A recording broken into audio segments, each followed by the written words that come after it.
Hello and most welcome to 457.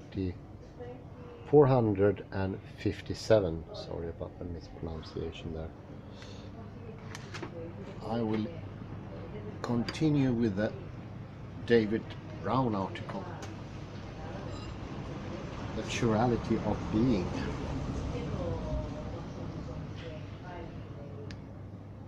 An article, Chirality of Being, exploring a Merleau-Pontian ontology of sense.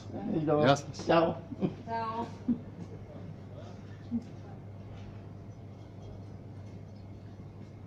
And we are currently on page 2.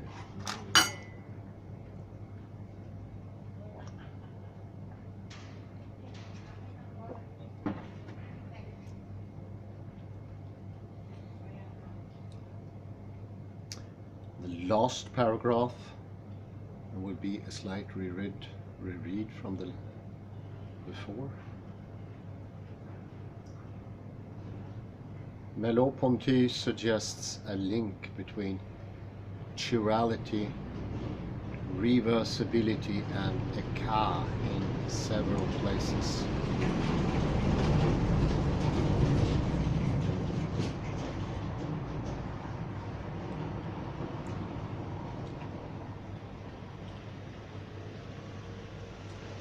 One especially relevant passage is in a working note that begins, reversibility, the finger of the glove that is turned inside out.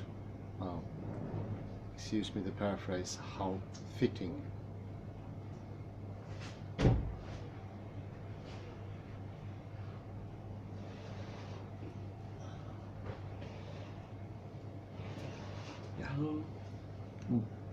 While its topic is inside out, not left right, reversibility, the passage point seems to be that the glove's curvature internally indicates its reversibility into its incongruent counterpart via what Merleau-Ponty calls double representation.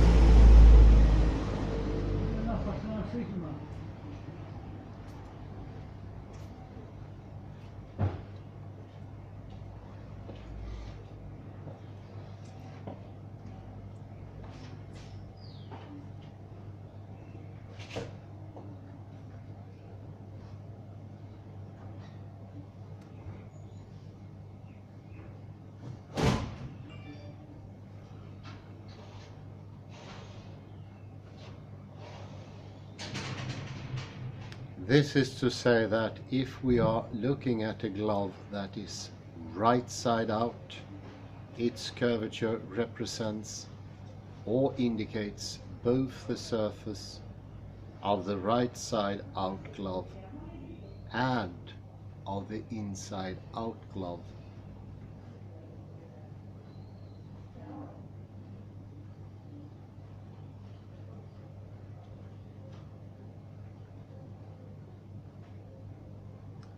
Similarly, we could say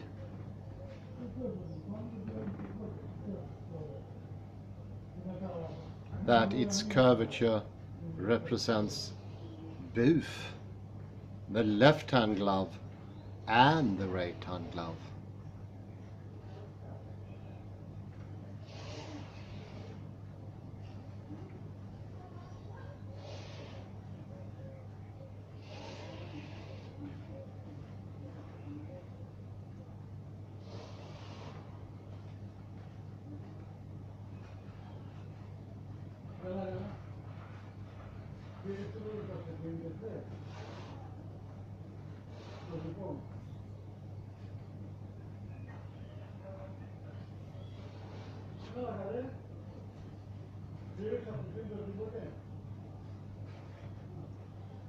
No outside standpoint is needed to grasp this reversibility.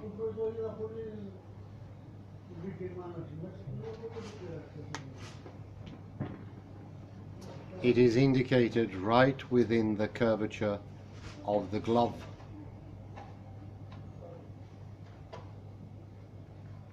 The ontological implication is that in virtue of reversibility,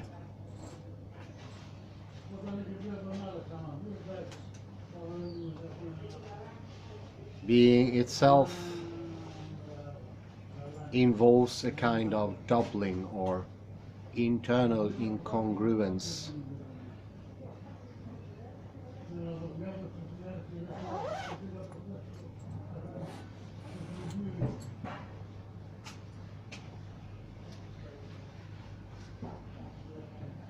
Such that in its very unity, being is inflected with being two different ways.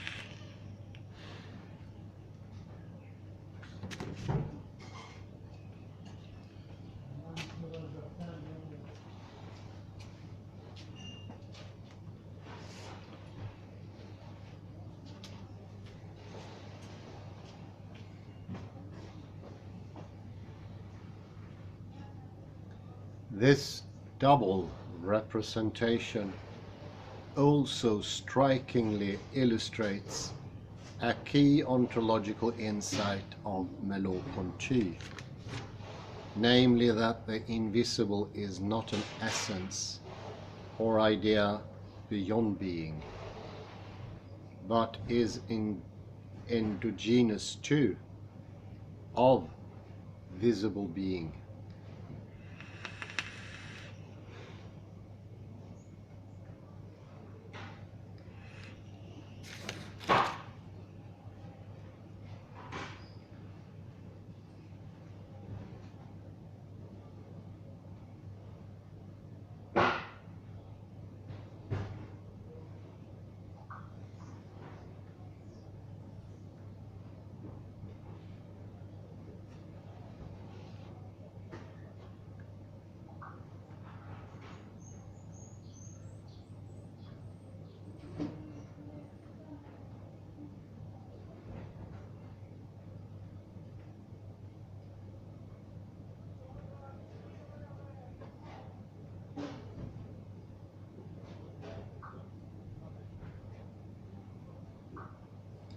Namely that the invisible is not an essence or idea beyond being, but is endogenous too of visible being.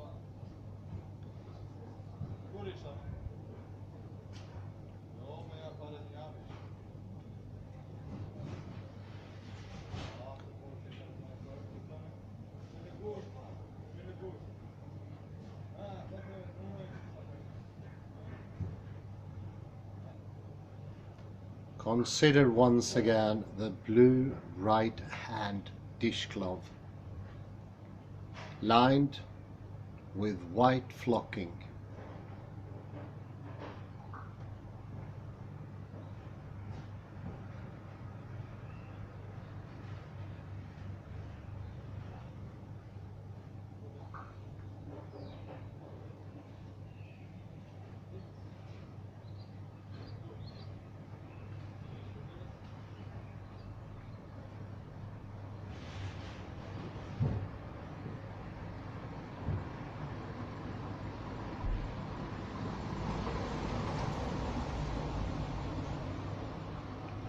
If we turn it inside out, we will see a left-hand white flocked glove, in parentheses because it is turned inside out.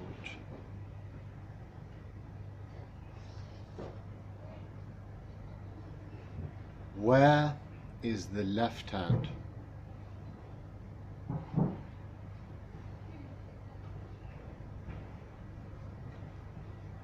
White glove when we are looking at the visible blue right hand glove.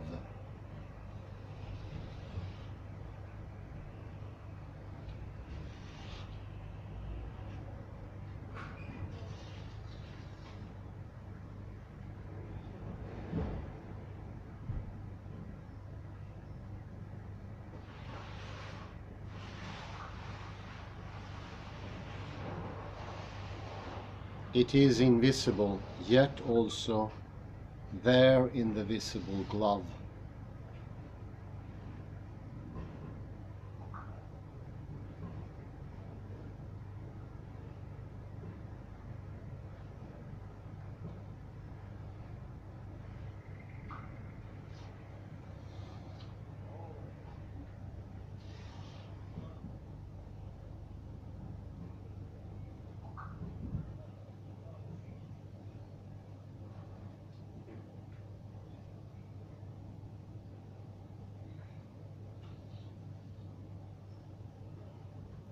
In saying this, I am drawing on an issue central to the debates about Kantian incongruent counterparts and enantiomorphs.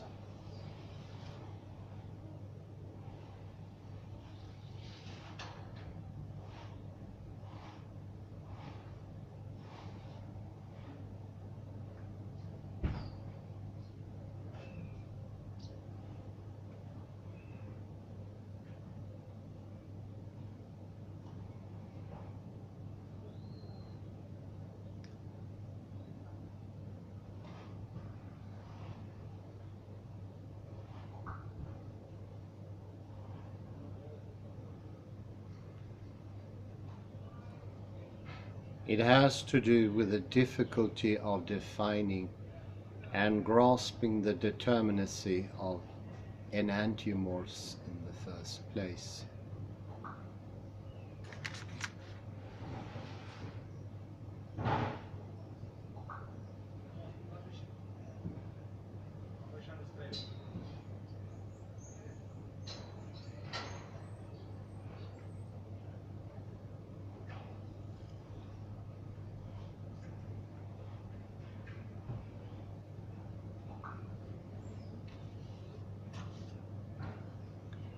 A difficulty to which we will return.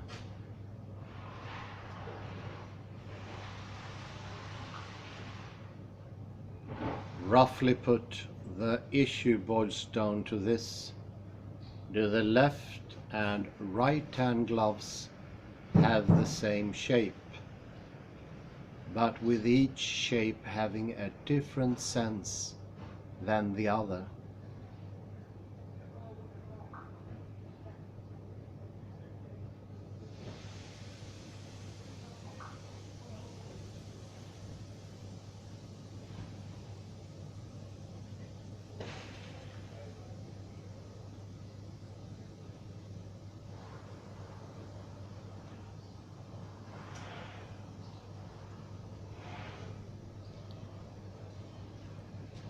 Or do they have different shapes?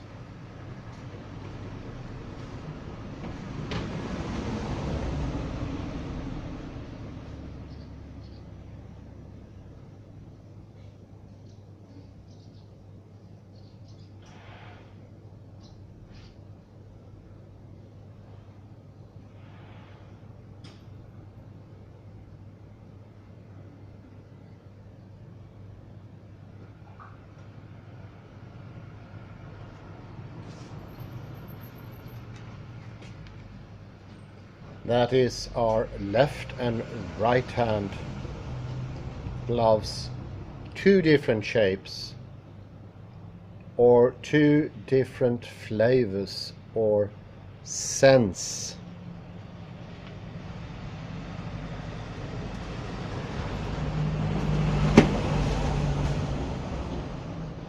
Or sense.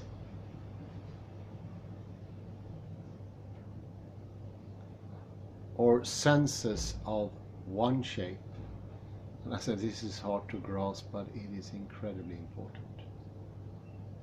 The hidden shape, is it really hidden? Or is it out there? And do not think in terms of indirectly. In a way it is directly visible, although you cannot see any direct shape or trace of it.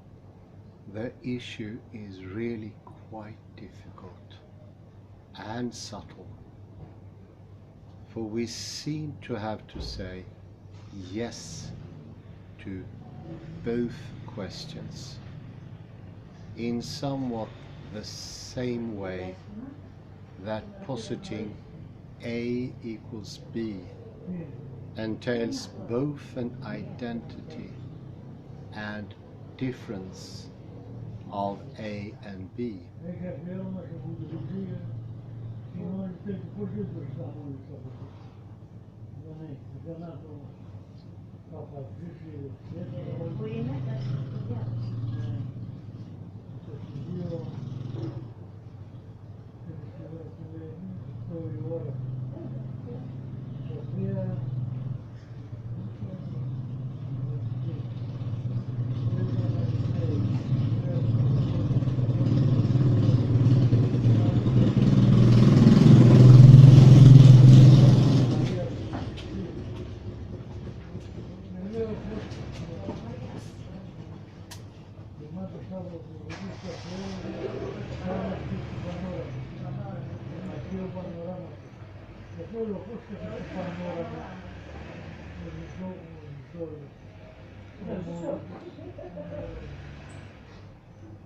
For the left-hand glove is the incongruent counterpart of a right-hand glove, not of a shoe or a mitten or a glove for seven-fingered aliens.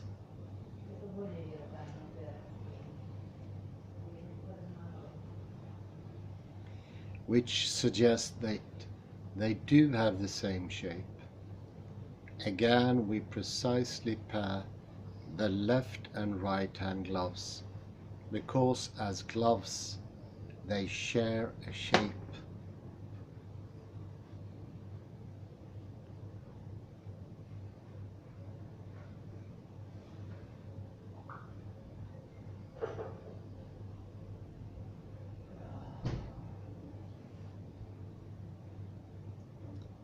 So although the shapes are diametrically different, there is a certain sharedness that is, so to speak, ignored in daily talk, that it is not there, that it is in some way hidden or under the veil. But in another sense, it is out there. Almost like the backside of this sugar is visible to you, but not to me.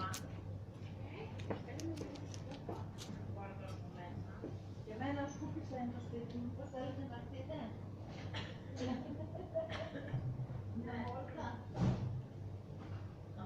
Να περάσετε από εκεί. Θα σας κεράσω το νεραντζάκι. Ναι, θα σας κεράσω το νεραντζάκι.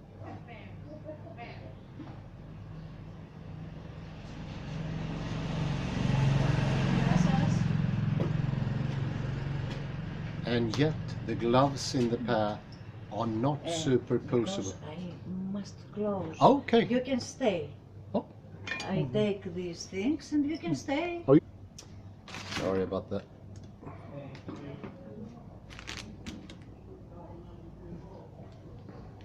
Tan barata, unos 50. Para hacer café. Ibas a comprar 4, pues dijeron.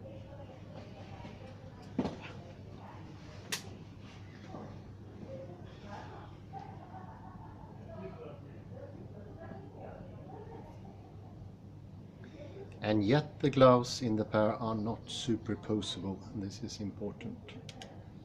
We cannot superimpose, no matter how we twist it, traverse it or mirror it on one another.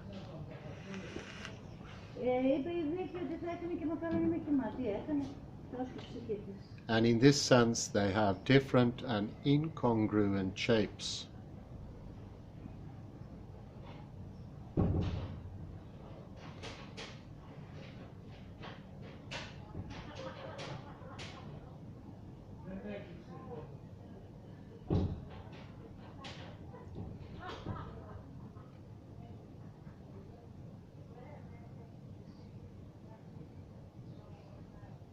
I do not propose to answer here the question of whether the difference between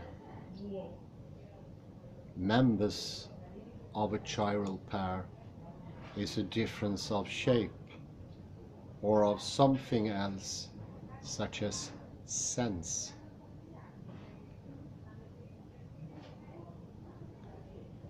Really, the answer being sought here is more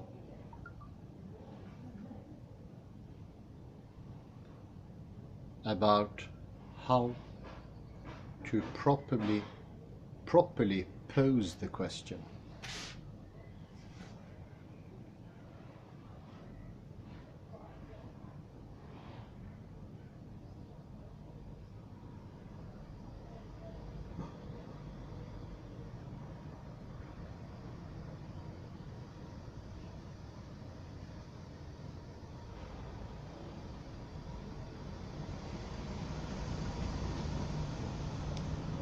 With respect to double representation. It's very good for the Oh deer. no, Very kind. too kind, Carola.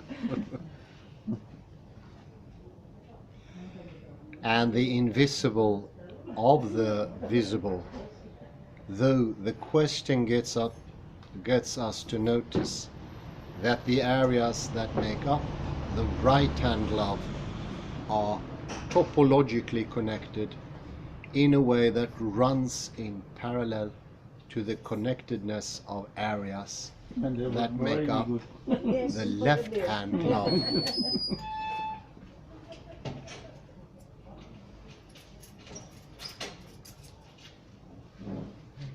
Okay. Bye-bye. Ja, so Carola. Yes.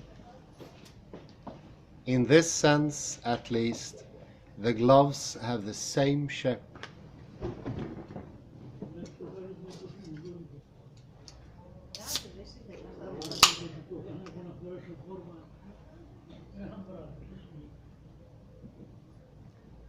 Indeed, you cannot have a right-hand glove shape without also implicitly having it lined with areas with the kind of connectedness that could show up as left-hand glove shape. There is an extraordinary important clue.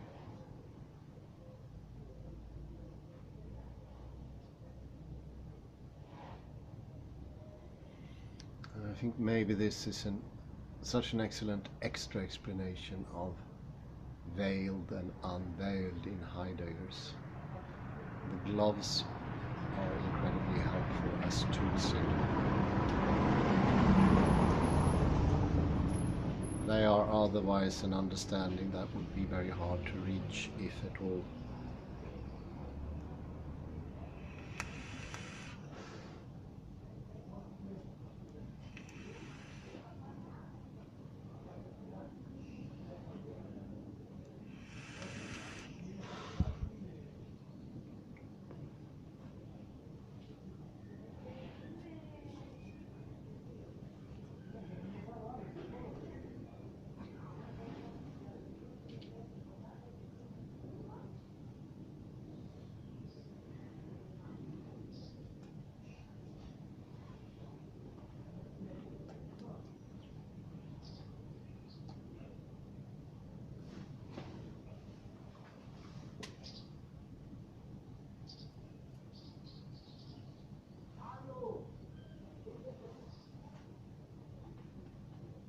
Yet that left hand shape is invisible in the right hand glove. It is veiled.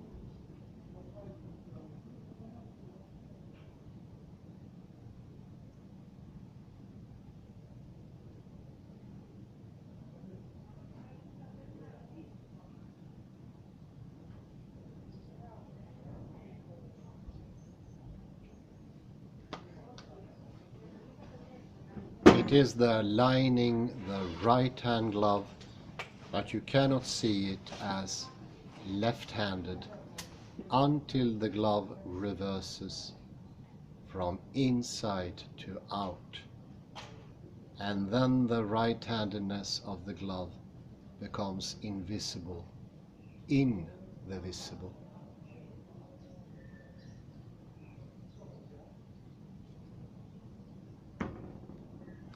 This is also akin to the touching of hands.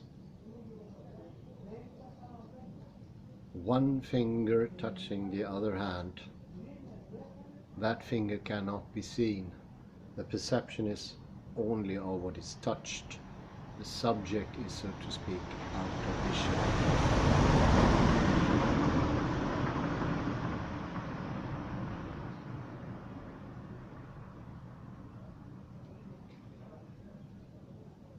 We mentioned this earlier as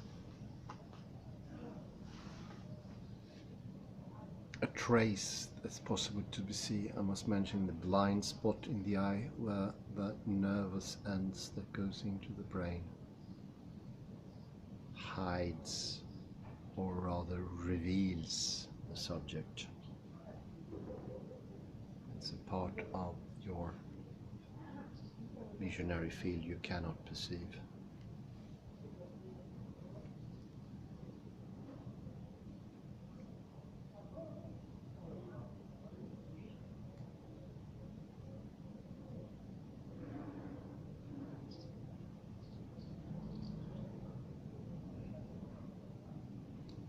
Of course, we should not think that the invisible of the visible, in Merleau-Ponty's ontological sense, is exactly the same as the left hand glove's invisibility in the right hand glove.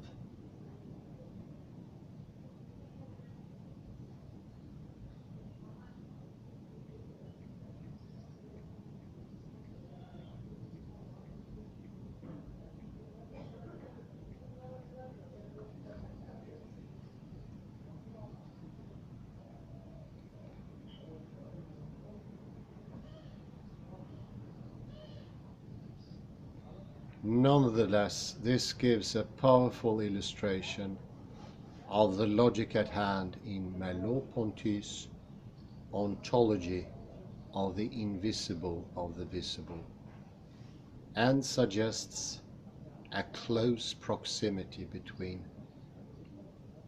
reversibility, and that ontology.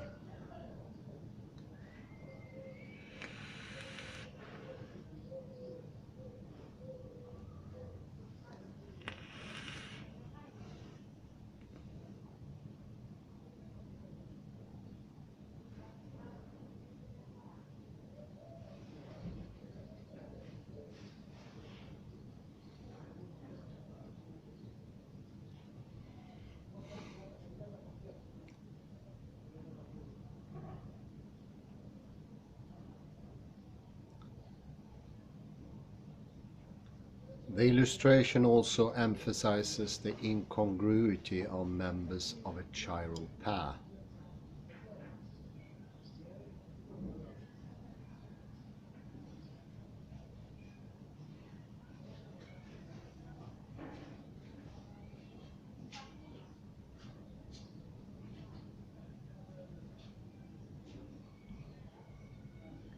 A kind of gap between them, a gap that is paradoxically central to their pairing and to reversibility.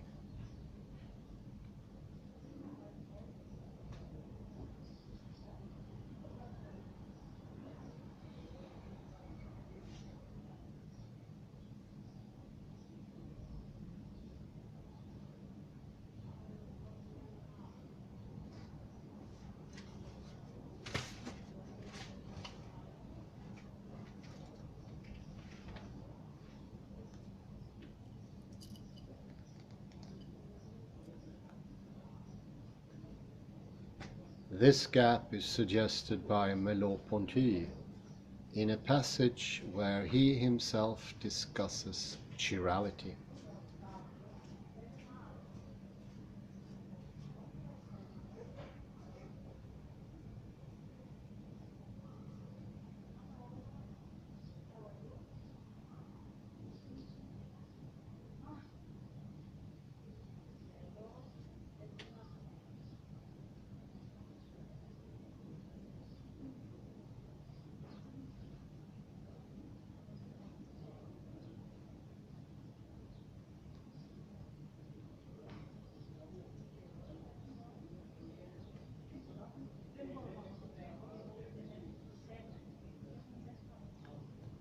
Asking us to consider the right, the left, and referring to Kant's discussion of incongruent counterparts.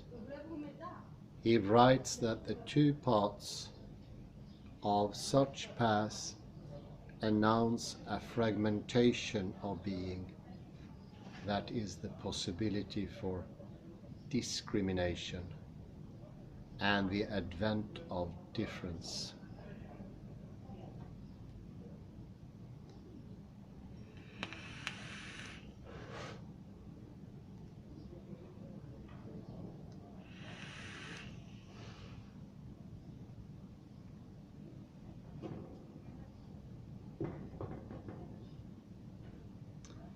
This reinforces the point that an incongruence between reversible terms is crucial to Merleau-Ponty.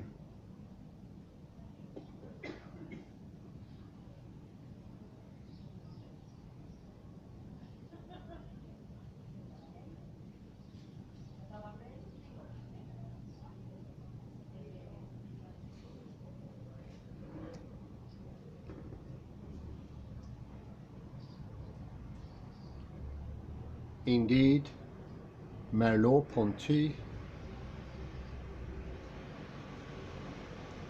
speaks of the seer and seen as mirror arrangements.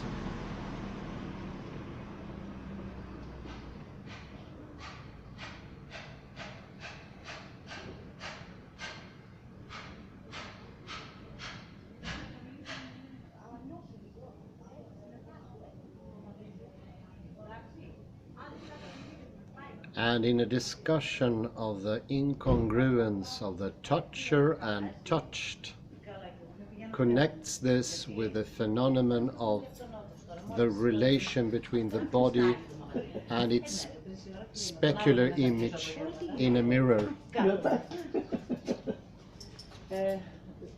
My son, call me, give the key of Notos bar to Oh, somebody. no. Come back. No. Okay, I was to the supermarket. Okay. I didn't go to at home, No, okay, good. so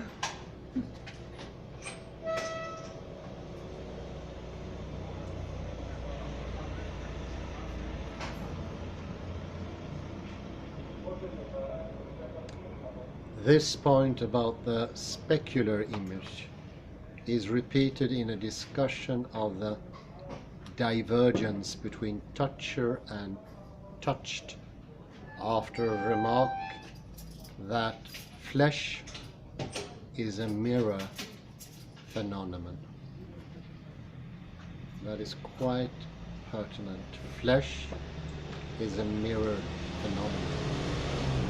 You can see the soul as the mirror image or the chiral counterpart of the body, and that the soul is veiled in the body.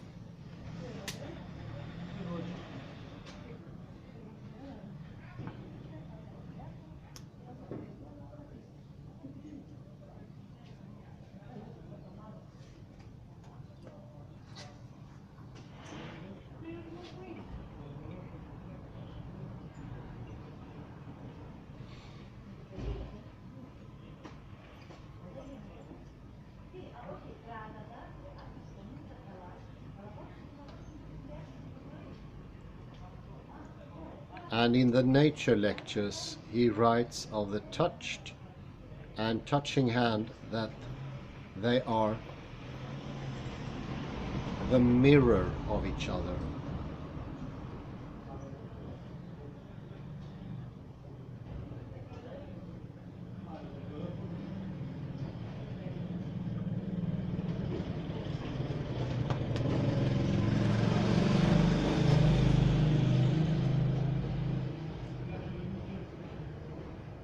And that there is something analogous in the relation with things.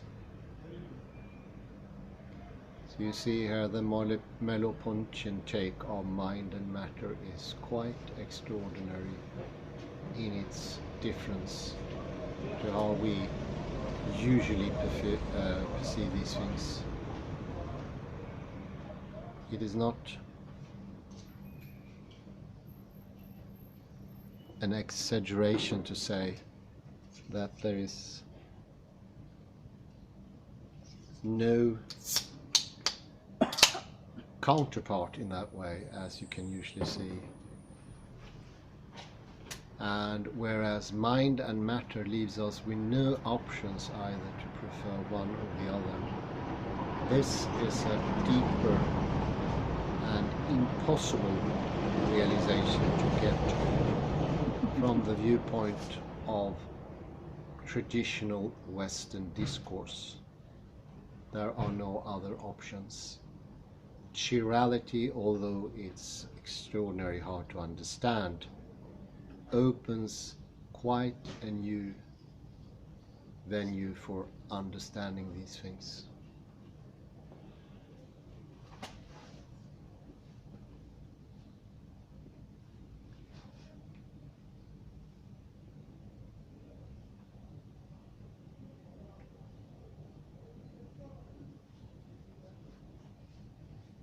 Finally, we should remember that Merleau-Ponty draws his term chiasm from the peculiar crossover of optical nerves from the body's left and right sides.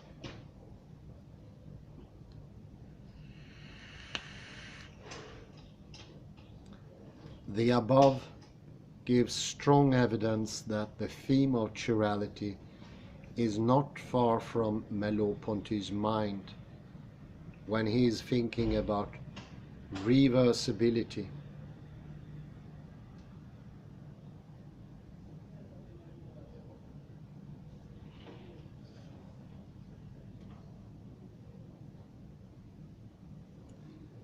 The thought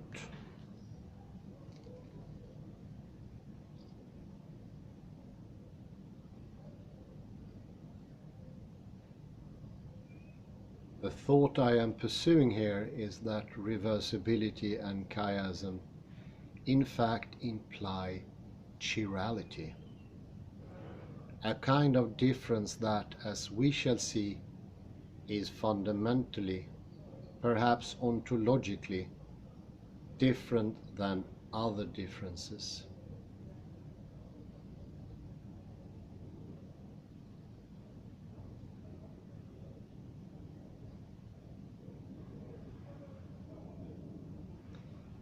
To be a bit more precise, the thought here is that being exhibits reversibility, a cut, and sense in virtue of being chiral, in the relevant ontological sense developed below. We'll have to put in a pause here, but just mention this opens up new possibilities that would not be reached without this particular Merleau-Ponteian topological deep insight. It is quite a game changer, to say the least. And I will put a pause here, say thank you very much for this far.